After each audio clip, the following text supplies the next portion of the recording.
Bien, muy buenas tardes. Nos encontramos hoy en otra entrevista de Simorraza TV. Mi nombre es Iván Lira. Nos encontramos con Luis Lander, el director del Observatorio Electoral Venezolano. ¿Cómo está? Buenas tardes, muchas gracias por la invitación. Bien, gracias a usted por venir. Bueno, entendiendo el contexto político en que nos encontramos, que venimos de unas elecciones regionales, donde el Observatorio Electoral Venezolano encontró 17 irregularidades del proceso, ¿cuáles considera usted que fueron las más graves para afrontar esta elección? Mira, más que hacer una lista de irregularidades, voy a echar un cuentico. Estas elecciones que se hicieron el 15 de octubre han debido haberse realizado en diciembre del año pasado. Y han debido haberse realizado en diciembre del año pasado no por capricho, sino porque la Constitución establece muy claramente que el periodo de funciones de los gobernadores y de los integrantes de los consejos legislativos estadales es de 4 años. Las anteriores elecciones regionales se habían realizado en diciembre del año 2012, 12 más 4, 16. Ahí es una cuenta muy facilita. Y si bien la Ley Orgánica del Poder Electoral le otorga al Consejo Nacional Electoral la potestad única, ningún otro ente oficial puede hacerlo, la potestad única de convocar elecciones, de fijar la fecha de elecciones, le dice muy claramente que eso debe hacerlo en correspondencia con los plazos fijados en la Constitución a los funcionarios que van a ser electos. O sea que el Consejo Nacional Electoral es el que tiene que fijar la fecha, pero no la puede fijar de manera absolutamente arbitraria, sino que tiene que regirse por los periodos que están contemplados en la Constitución.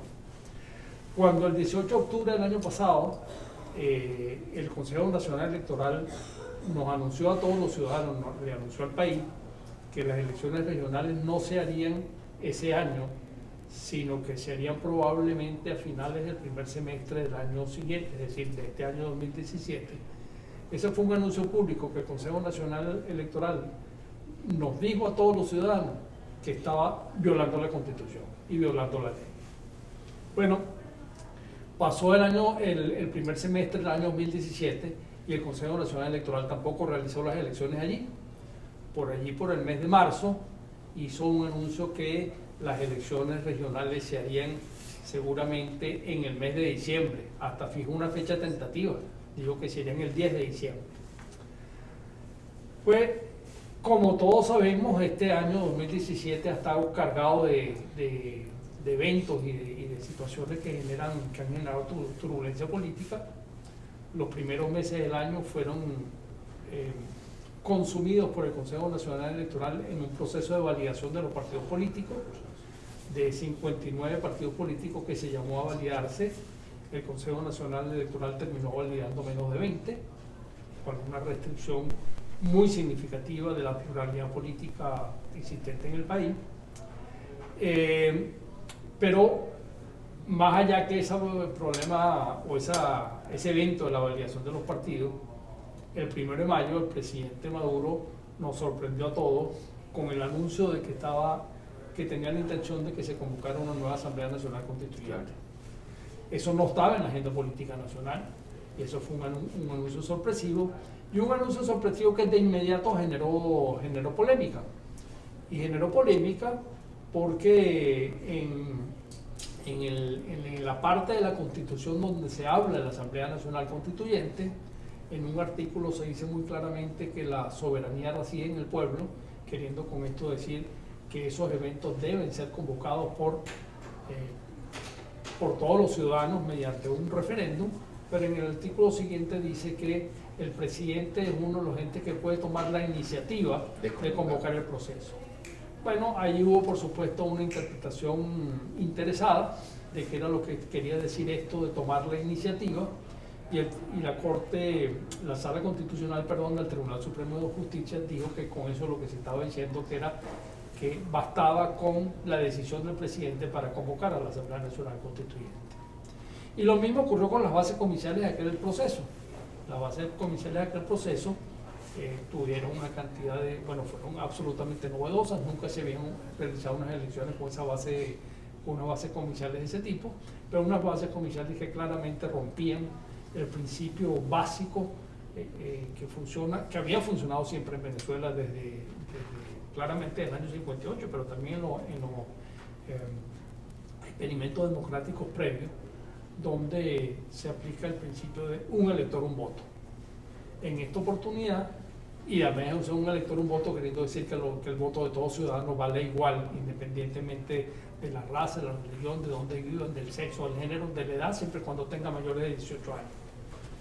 Pero bueno, en esta oportunidad, con las bases comerciales que se inventaron para la elección de la Asamblea Nacional Constituyente, se hizo una primera elección, que es lo que se llamó una elección territorial, y en esa elección territorial se elegía un integrante, un diputado para la Asamblea Nacional Constituyente por cada municipio, independientemente del tamaño del municipio, y solamente en los municipios capitales se elegirían 2.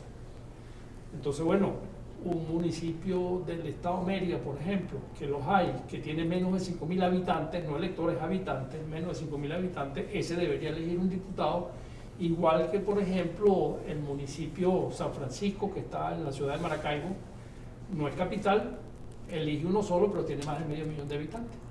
Entonces, bueno, ahí claramente hay una desproporción, una distorsión en esto de un ciudadano, un voto y que los votos valgan para todos iguales. Y la otra distorsión fue el voto sectorial, porque en esto el presidente también, de manera arbitraria, decidió que habían 8 sectores importantes a ser consultados en el país, y esos 8 sectores bueno, tenían también derecho a elegir diputados a la Asamblea Nacional Constituyente. ¿Por qué esos 8 sectores y no otros? ¿Y por qué una cosa que es más grave aún en esa norma, en esos comerciales? ¿Por qué algunos venezolanos tenían derecho a 2 votos, mientras otros venezolanos tenían derecho a 1 solo? En ese sentido, entendiendo que la Asamblea Nacional Constituyente al final del día eligieron a sus diputados, pero la Asamblea Nacional Constituyente dice, el gobierno, que convoca a las elecciones regionales. ¿Cuál es la relación con esto? ¿Y cuál es la relación de que los gobernadores electos del 15 de octubre se juramenten ante esta Asamblea Nacional Constituyente? El cuento que se hizo largo sobre la Asamblea Nacional Constituyente iba exactamente hacia allá. Inmediatamente instalada la Asamblea Nacional Constituyente, en las primeras 2 semanas, por proposición de uno de sus integrantes, el diputado Alga Herrera, decidió emitir lo que llamó un decreto constituyente, en el cual decía que la Asamblea Nacional, decía que las elecciones regionales deberían adelantarse para el mes de octubre. Y aquí, por supuesto, que hay un montón de cosas que podríamos discutir sobre esto. Una es que si la Constitución de 1999 está vigente, yo no soy abogado, así que meterse en estos asuntos siempre es complicado, pero yo estoy convencido que la Constitución vigente en Venezuela, hasta que la Asamblea Nacional Constituyente no redacte una nueva y sea sometida a referéndum popular y sea aprobada, hasta que ese evento no ocurra, la Constitución vigente es la de 1999.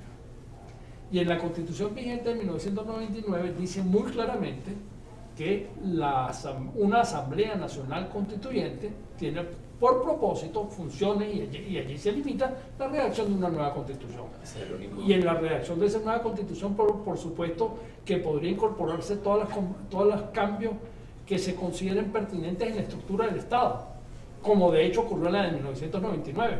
Nosotros veníamos de un esquema clásico de 3 poderes públicos, ejecutivo, legislativo y judicial, y la Constitución de 1999 incorporó 2 más en el mismo rango, el electoral y el ciudadano. Pero bueno, esas son las funciones del Consejo de la Asamblea Nacional Constituyente. La Asamblea Nacional Constituyente actual está claramente sobrepasando las funciones que la Constitución del 99 le asigna, y está asumiéndose como un suprapoder y entendiendo por esto un suprapoder que funciona sin regla alguna, porque las reglas las define como vaya viniendo, vamos viendo, ¿no? Y eso, por supuesto, es terrible para la convivencia pacífica en una sociedad. Claro, entendiendo ese contexto que usted acaba de explicar, desde el Observatorio Electoral Venezolano, ¿cuáles serían las reformas que se deben hacer al sistema electoral venezolano actual? El hiciste un cambio de juego ahí. Hay muchas reformas que son importantes abordar. Por una parte creo que es muy importante, porque la experiencia sí nos lo ha indicado, disminuir la arbitrariedad con la cual funciona el Consejo Nacional Electoral. Digamos, yo no estoy en contra, por ejemplo, de que se le defina al Consejo Nacional Electoral como la responsabilidad única para convocar elecciones, pero eso debe estar regulado. Claro. Y regulado mediante, bueno, ya está regulado en lo que dice la ley, pero podría ser más específico. En algunas partes del mundo dice, por ejemplo, que las elecciones de presidente, en el caso de Venezuela son cada 6 años, bueno, va a ser en el 6º año, el 2º domingo de diciembre. O sea, digamos, y entonces ya el Consejo Nacional Electoral quedaría atado de manos y no podría andar de manera arbitraria definiendo la fecha. Otra cosa muy importante, porque siempre genera ruido, que es que para elecciones de cuerpos deliberantes, estoy pensando principalmente en la Asamblea Nacional, pero también en los consejos municipales y los consejos legislativos estadales, allí se hace una elección donde se subdivide la circunscripción. En el caso del Parlamento Nacional, los diputados son de los estados, entonces los estados se dividen en circunscripciones o en circuitos, como quiera llamarse. La definición de esas circunscripciones y esos circuitos está definido en la ley como una atribución también exclusiva del Consejo Nacional Electoral. Y allí la cosa no debería ser tan así, y debería haber algunos mecanismos de regulación de esto.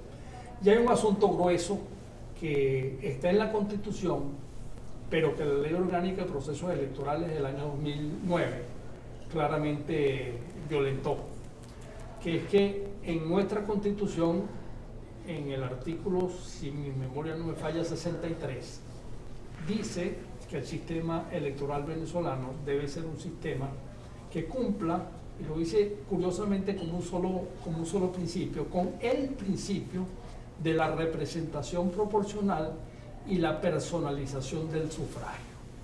¿Qué quieren decir estas dos cosas? Esto puede sonar como una cosa un poco técnica y no de fácil comprensión, pero no es enredado entenderlo. Personalización del sufragio facilito. O sea, significa que los ciudadanos, los electores, debemos poder elegir a nuestros representantes por nombre y apellido. Que no sea como ocurría hasta la década de los 80 del siglo pasado, donde la elección era simplemente por partidos y por tarjetas de colores. No tenía una tarjetita de un color y con eso votaba sin ni siquiera muchos de los electores tener la menor idea a quienes estaba eligiendo allí. Bueno, la Constitución de los 99, para mejorar nuestra democracia, plantea que eso debe ser sufragio personalizado, por nombre y apellido. Y la representación proporcional, lo que quiere decir es que el porcentaje de representantes de cada partido político, qué porcentaje de diputados en la Asamblea Nacional, por ejemplo, tiene un determinado partido político, se parezca, no puede ser nunca exacto, pero se parezca al porcentaje de votos obtenidos. Es decir, si usted en una elección para la Asamblea Nacional, por ejemplo, saca 56% de los votos, usted debería tener aproximadamente 56% de los diputados. Resulta que el mecanismo en que se diseñó con la Ley Orgánica de Procesos Electorales del año 2009 ocurrió efectivamente en la elección del 2015, que con 56% de los votos, que fue lo que tuvo la alianza opositora, la MUD, le fueron asignados 66 diputados. El 66% de los diputados. Lo cual quiere decir que quedó sobre representado. Y no es la primera vez que ocurre, porque en el 2010 pasó exactamente lo mismo, pero de signo contrario. Sí, entendiendo este contexto que usted acaba de explicar, y para finalizar, ¿cuál es su opinión de ir a unas elecciones municipales para el 10 de diciembre y unas posibles elecciones presidenciales en el año 2018? Ahí, digamos, esa es una pregunta que tendría que ir más dirigida a dirigentes políticos que están metidos en la cosa. Porque tú me preguntas eso y yo te puedo hacer una larga lista de razones por las cuales es bueno ir. Igualmente puedo hacer una larga lista por las cuales no es bueno ir. Mencione una buena y una mala. Bueno. Claramente el Consejo Nacional Electoral ha demostrado a lo largo del año pasado, pero con más intensidad a lo largo de este año, que no cumple con el mandato de la Constitución en el sentido que no es un árbitro imparcial. Sería la mala. Sería la mala. Entonces, bueno, impone unas condiciones que son unas condiciones muy complicadas. Tenemos los resultados que acabamos de tener ahorita en el 15 de octubre, donde, bueno, por una parte hay un candidato que parece tener pruebas fehacientes de que se le hizo trampa y que tener también pruebas fehacientes de que si esas cuentas se sacan bien, él debe ser proclamado como gobernador y no el que de hecho fue. Ahí hay una cosa muy grave. Pero también lo que ocurrió en Zulia.